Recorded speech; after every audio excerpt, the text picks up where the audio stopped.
These heavy metal gods were supposed to be unstoppable forces on stage, but their wild lifestyles turned them into total train wrecks. We've dug up the most shocking stories of legendary performers who were so out of it they could barely stand, let alone sing. You absolutely will not believe which famous singer face-planted right off the stage and tried to finish the show from the pit. 1. Ozzy Osbourne. Let's be honest, no list like this would have ever been complete without Ozzy Osbourne. The lead singer of Black Sabbath and a huge solo star, Ozzy was a true legend. He was also legendary for his unbelievable stories of partying and wild behavior. His whole career was filled with moments where he seemed more like a cartoon character than a real person. While his fans loved him for his chaotic energy, there were plenty of times when that chaos completely took over his performances. There are countless stories and videos of Ozzy on stage, especially in the 1980s, where he was clearly not all there. He would mumble his way through songs, stare off into space, and rely on his amazing guitar players like Randy Rhoads and Jake E. Lee to carry the show. One famous example of this happened during his Diary of a Madman tour. Ozzy was known for having some pretty wild stage props, but his own behavior was often the wildest thing on stage. On many nights, he seemed to be in his own little world. He'd forget the words to classics like Crazy Train or Paranoid, songs he had sung 1,000 times. The band would just keep playing, and the crowd would sing along, covering for him. But everyone knew what was going on. Ozzy was the Prince of Darkness, but some nights he was just the Prince of Confusion. Ozzy's wild ways made him a superstar, but it also made his concerts a total gamble.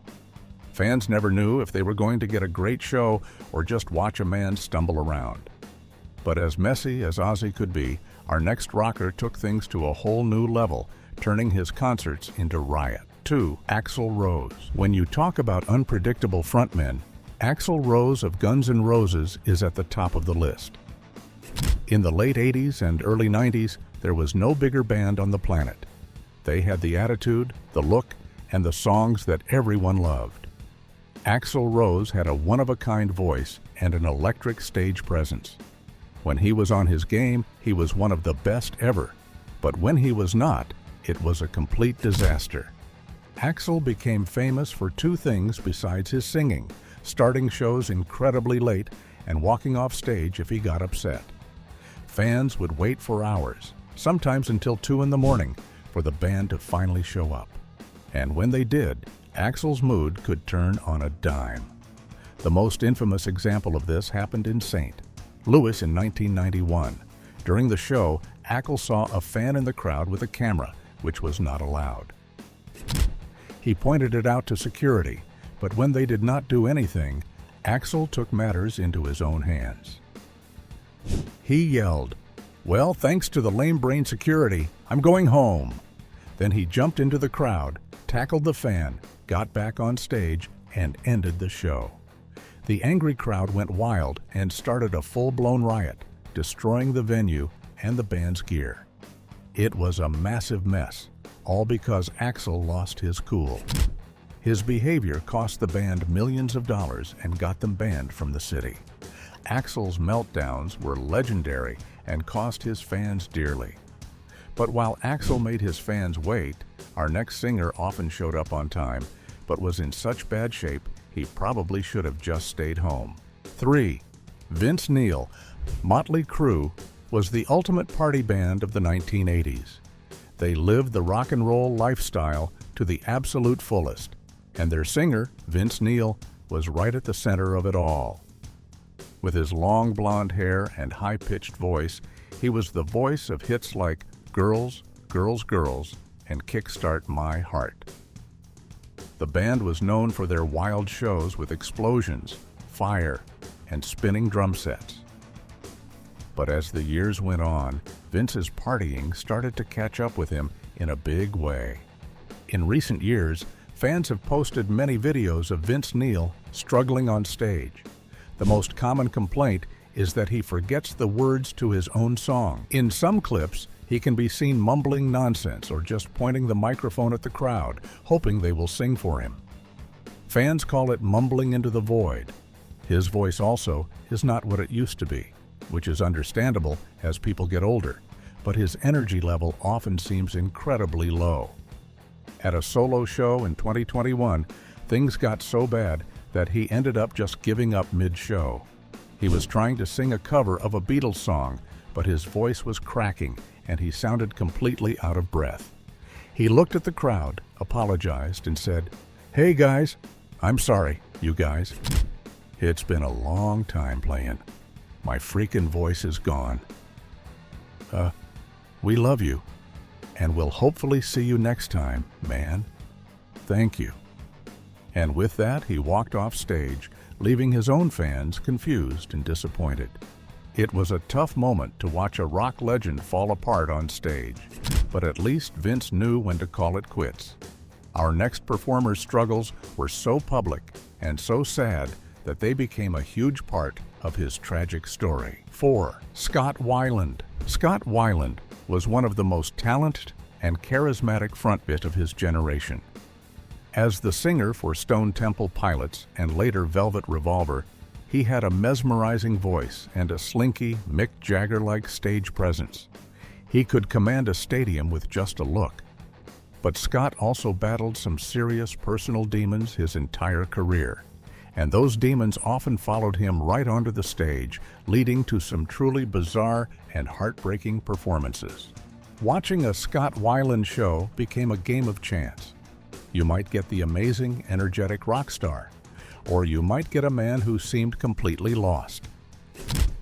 There are many videos online showing him in a confused state, stumbling around and singing songs in a strange, off-key way.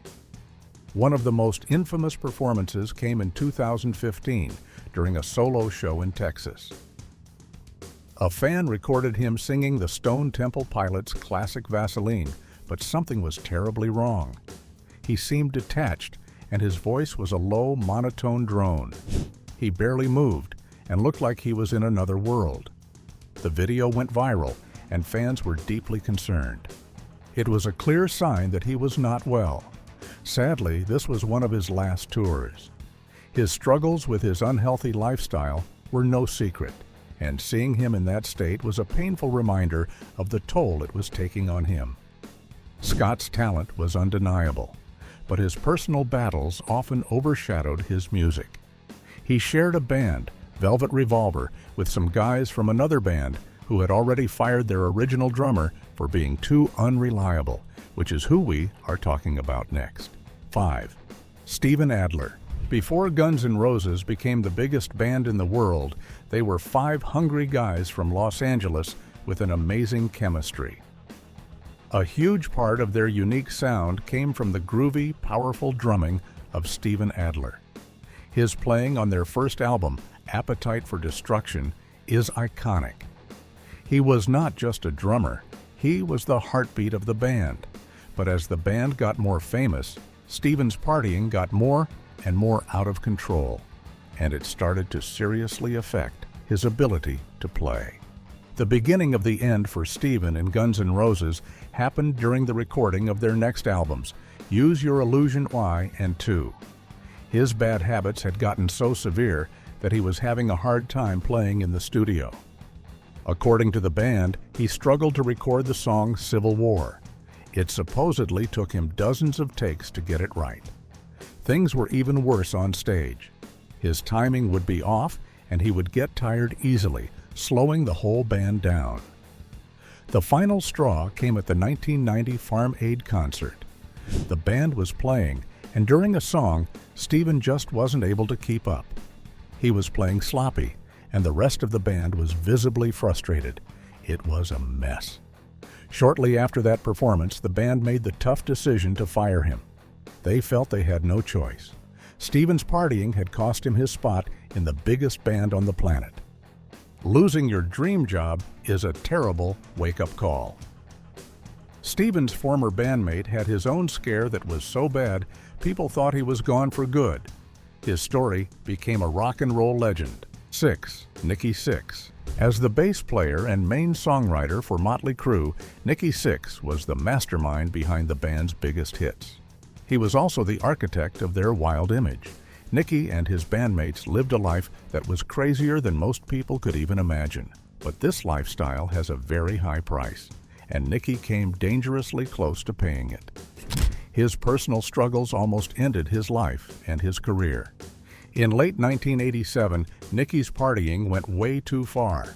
He had a very serious incident where his heart stopped. For a few minutes, he was clinically gone. Paramedics were able to revive him with shots of adrenaline, bringing him back from the brink.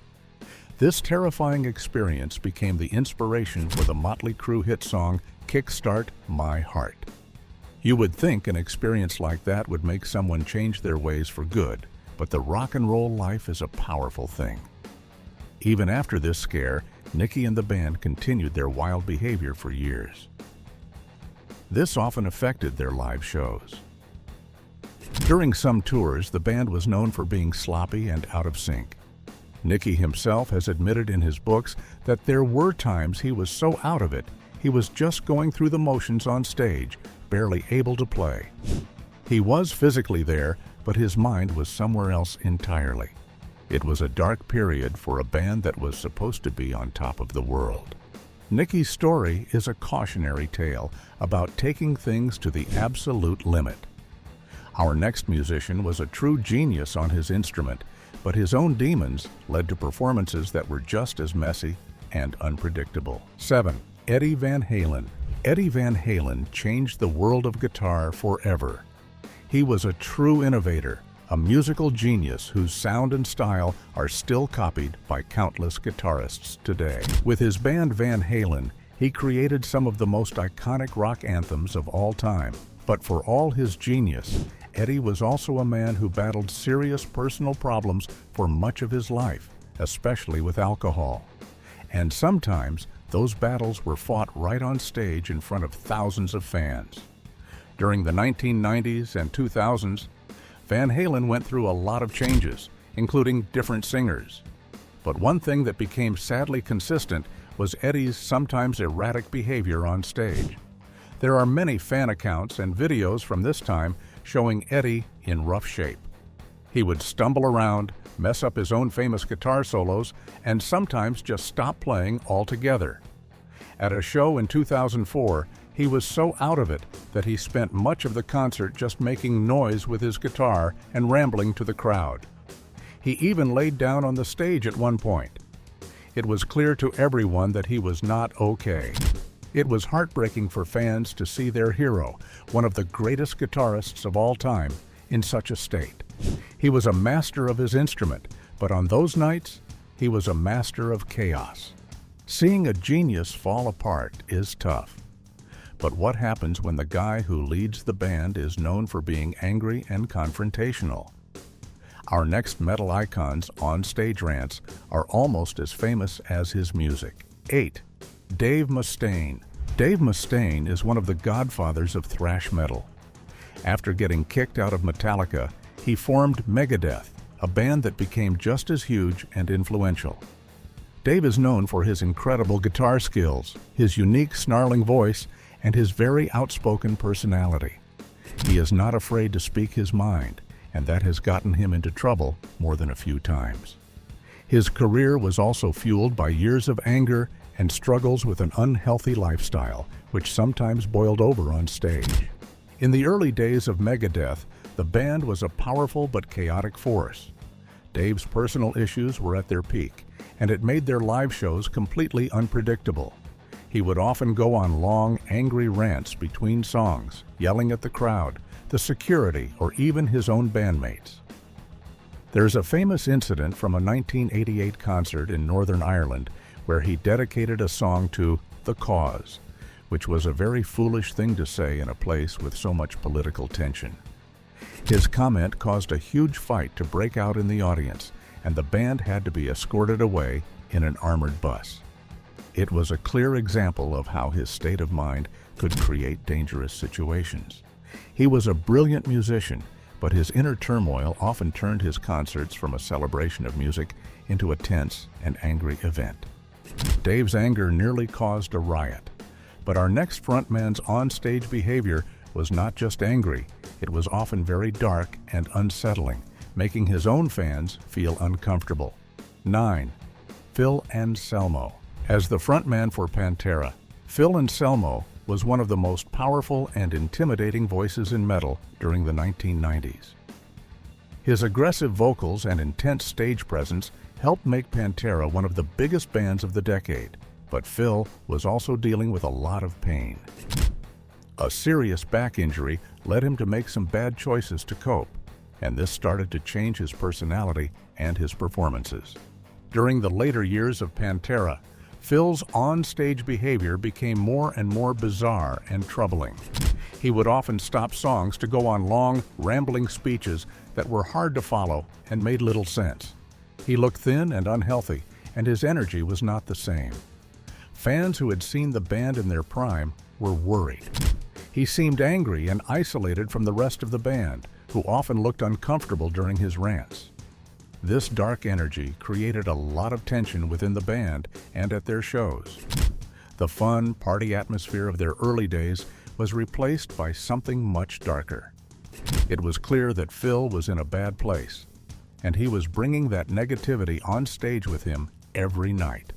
It was a sad chapter in the story of a truly great metal band.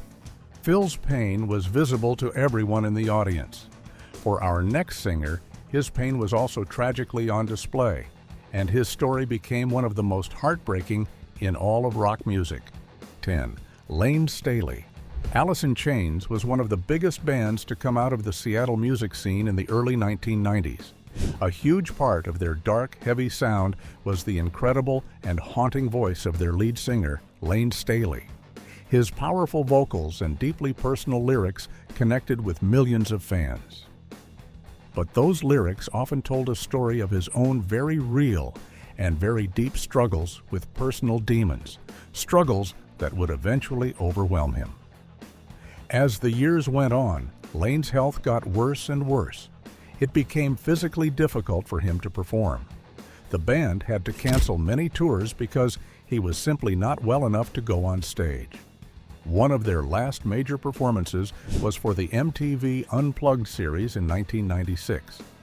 It was a legendary show, but it was also very hard to watch. Layne looked incredibly frail and weak.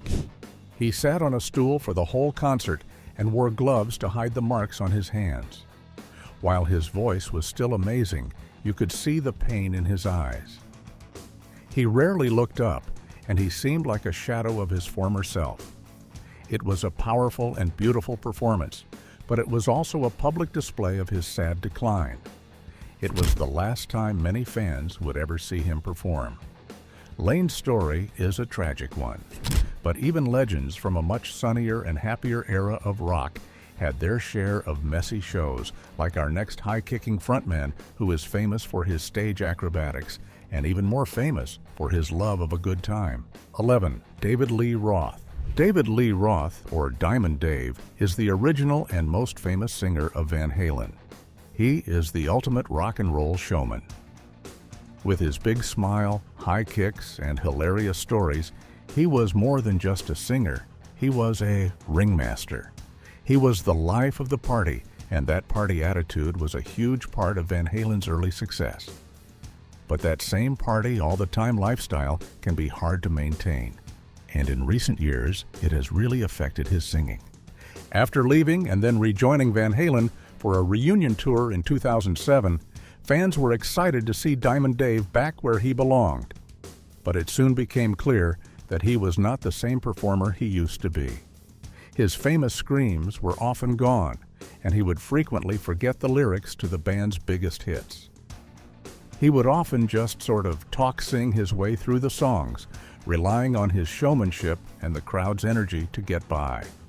At some shows, he seemed to be more focused on telling stories and doing his martial arts moves than on actually singing. While many fans were just happy to see him on stage with Eddie Van Halen again, others were disappointed that the powerhouse vocalist they remembered was gone, replaced by a performer who seemed to be a caricature of his younger self. Diamond Dave's voice couldn't keep up with his party boy image. Our next singer had a voice that was pure power, but his hot-headed attitude got him into some serious trouble. 12. Sebastian Bach. In the late 80s and early 90s, Skid Row was a huge band, and their frontman Sebastian Bach was a true rock star. He had the looks, the attitude, and a skyscraper of a voice. He could scream higher and hold notes longer than almost anyone, but he also had a very short temper and a tendency to act before he thought, which led to some seriously chaotic and even dangerous moments on stage. The most infamous incident happened at a concert in 1989.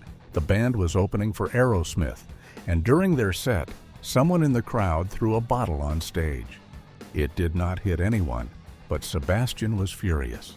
He stopped the show and started screaming at the crowd, trying to find the person who threw it. When he thought he saw the guy, he threw his microphone into the audience, hitting a young female fan in the head by mistake.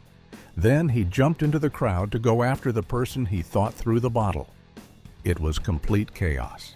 The show was stopped, and Sebastian was later arrested. It was a classic case of a rock star letting his anger get the best of him, ruining the show for everyone and hurting an innocent fan in the process. His explosive temper was just as much a part of his public image as his powerful voice. Sebastian's anger was explosive. Our next singer's problems were less angry and more sad, as his fans had to watch him slowly fade away on stage over the years. 13. Johnny Lane. Warrant was one of the biggest bands of the hair metal era, thanks to huge hits like Cherry Pie and Heaven. Their lead singer, Jani Lane, was a talented songwriter with a great voice and classic rock star good looks. He wrote songs that were the soundtrack to a million high school parties. But after the band's fame faded, Johnny struggled for years with the pressures of his past success and a very serious alcohol problem. In his later years, Johnny continued to tour, often playing small clubs and bars. But the performances were often a sad sight for fans who remembered him in his prime. There are many videos online from this period showing Johnny looking bloated and unwell. He would forget the words to his own famous songs, slur his speech between songs, and sometimes seem completely lost on stage. In one particularly sad video, he is barely able to get through a performance of Cherry Pie, messing up the lyrics and looking totally exhausted. It was clear to everyone watching that he was not in good shape. His struggles were very public and very painful, and sadly, he was never able to overcome them. It was a tragic end for a man who brought so much fun and happiness to his fans. Johnny's decline was a long and public one, but sometimes it is not the singer who causes problems. Our next entry is a drummer who is a legend in his own band, but some fans think his playing has gotten pretty messy. 14. Lars Ulrich. Lars Ulrich is the drummer and co-founder of Metallica, arguably the biggest heavy metal band in history. His energetic and powerful drumming style was a key part of their sound from the very beginning. He is also the band's spokesman, a smart and often controversial figure. But for all his success, Lars has faced a lot of criticism from fans over the years, especially when it comes to his live performances. The main complaint from some fans is that his drumming has become sloppy and inconsistent. They point to videos where his timing seems off, where he drops beats, or where he simplifies his own famous drum parts. There was a period in the mid-90s and early 2000s where the band was going through a lot of internal turmoil, which was shown in their documentary, Some Kind of Monster.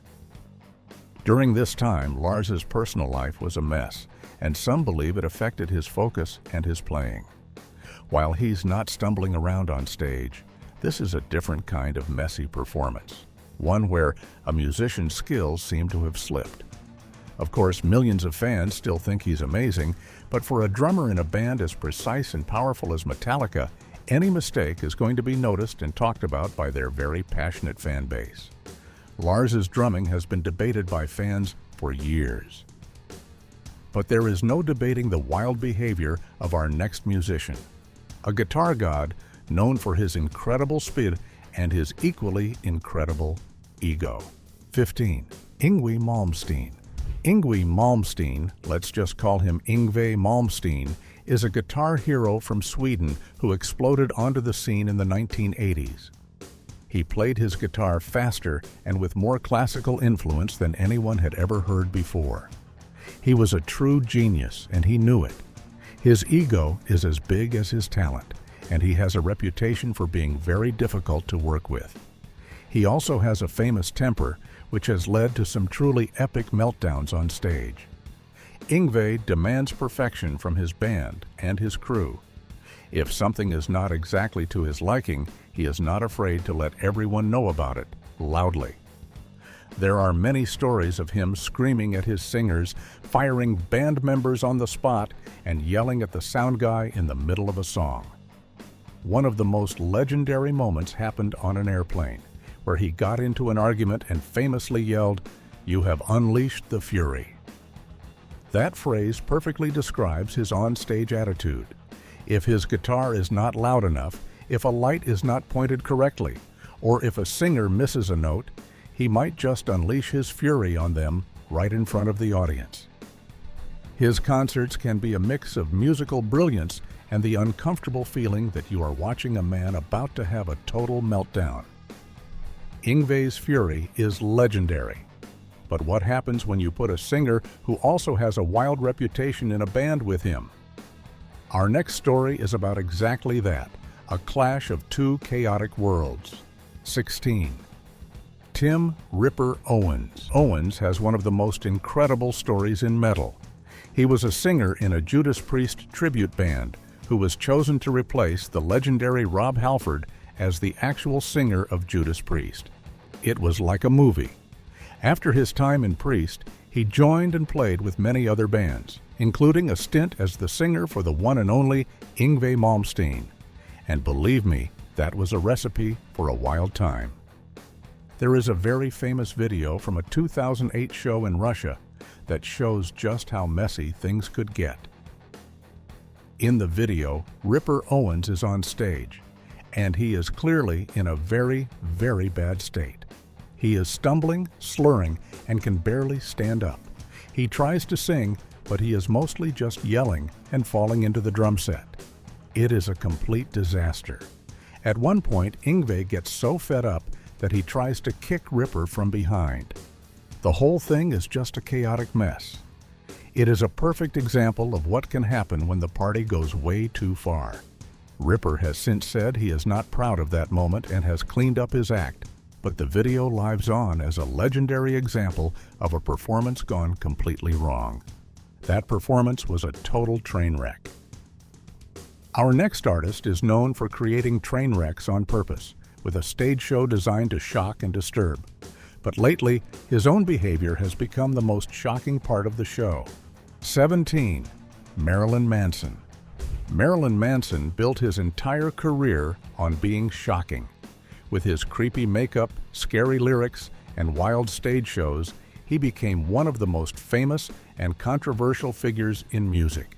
His concerts were like a horror movie come to life, and fans loved him for it. But in recent years, his performances have become shocking for a different reason. They are often just plain bad. Fans have complained that his recent shows are often low energy and bizarre. There are numerous accounts of him showing up and seeming completely out of it.